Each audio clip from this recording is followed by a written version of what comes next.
someone's playing guard retention is when do they attack from guard and when do they defend from guard. So in other words, you see this a lot at beginner level.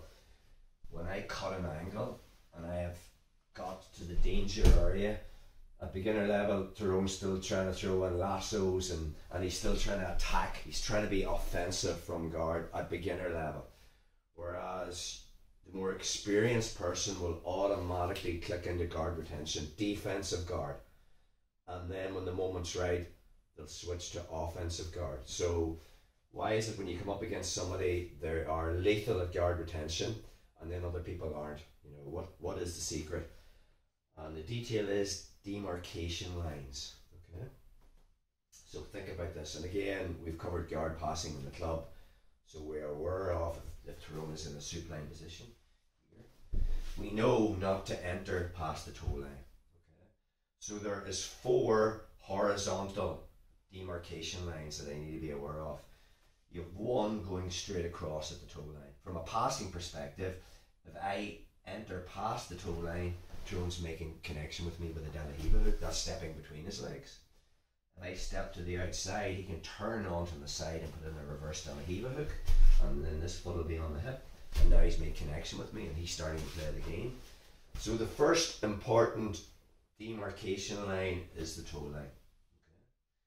The second demarcation line is the knee line. Okay. So as a guard retention perspective, Tyrone wants to keep his knees in front of his hip line. Okay. Anytime his knees go past his hip line, okay, it's going to be a lot easier for me to pass his guard. Okay. So the second demarcation line, horizontal, is the knee line. The third is the hip line, just a straight line going through his hips, and the fourth is his shoulder line. All 4 are super important. But the 2 that's the most important is the knee line and the hip line. If I get to that position, there's a really good chance I can pass the guard with my trail leg. So from a guard retention perspective, switch positions. If Tyrone has no grips on me at all, okay, and I'm playing a seated guard, and he cuts an angle, I can basically use the scoot, which we looked at in previous vids. We know he needs to make grips on me. So say he gets his collar grip and his pant grip. Now he can cut an angle, but he can now start moving into the danger zone. So think about if that's the case and he's made his grips and we're there, my knees will be coming in front of my hip line. I don't want my legs out here because now I can just basically run around and fill that space. So from a guard retention perspective, bringing my knees to my chest and kind of framing is super important. Okay. Now there is a time when it's not important, when I make connection with Tyrone. So say he starts to, maybe he steps into the toe line, I put in a Danaher hook and maybe find the ankle and the collar. Notice the way now when I switch to being offensive, my knee goes past my hip line. So defensive, it's here, step in. So my knee is in front of my hip line. Offensive, I'm here. But now it's not overly important because I've made grips on Tyrone. So I can be a bit loose with that leg. I don't need to be, just staying rigidly guard retention. And another thing you want to be thinking about is you want to be switching from guard retention to guard offensive. We just don't want to be playing guard and just keeping people in the guard. We need to have this ability to switch from being defensive guard retention to offensive attacking with our guard. So how do we accomplish this, or what's the triggers? So there's 4 horizontal lines: toe line, knee line, hip line, shoulder line. Again, if I was a variation of a Torianda pass is I get Tyrone's grips on the back. Here I can cut an angle to the hip line, start to touch this to the center line, and now I go past the hip line and I'm actually at the shoulder line, and now I can drop into pinning him from there. We covered that in Danaher's passing system. It was one of the the bullfight pass positions. So 4 horizontal lines, Jerome's flat on his back. We have 3 vertical lines.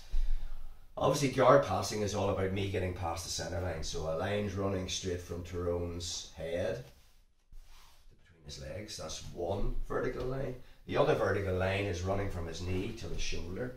So he's got 1 on his right and he's got 1 on his left. So you have 4 vertical demarcation lines, horizontal, and you've got 3 vertical. Now it's where these lines cross is the danger area.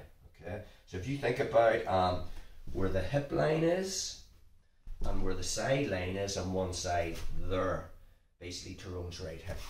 If I can get my trail leg past this hip and kind of get to this danger position, 9 times out of 10 I'm about to pass his guard. So the minute I get to there, he's not thinking about being offensive, he's thinking about being defensive. He needs to get his guard back, switch positions. So that's the time. Cutting an angle isn't a big thing. If he cuts an angle and he hasn't got connection with me, you know, say he hasn't grips, he cuts an angle, I can just keep him. Why does he want to cut an angle? Because he wants to get past my centre line. He wants to get that trail leg in that area. So if I'm playing like a defensive guard and we're here, you know, and maybe I've made grips and he stuffs this, the minute he gets to here, I can't be still looking to sweep him.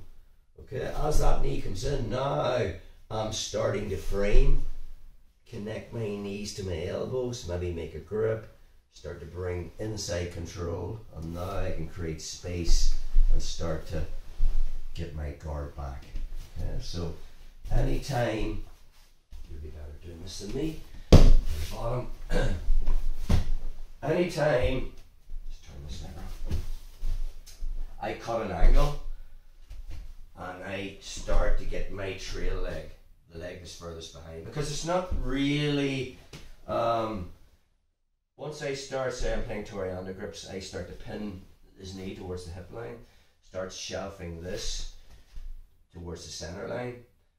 The minute my first leg, my lead leg comes up, it's not really, it's concerning, but it's not danger, if that makes sense. Even from there, Tyrone can start framing on me with his frames and stuff. As I get close, he can use his forearm frames. If I'm a bit closer, his forearm frames. But it's when this trail leg comes in and where the hip line and side line connects, just that spot, if I beat that, right, alarm bells are ringing. You aren't playing offensive. You're totally defensive. So now from there, Tyrone should be bringing his knees in front of the hip line. He's already connecting with his frames, he's in boxing hand position.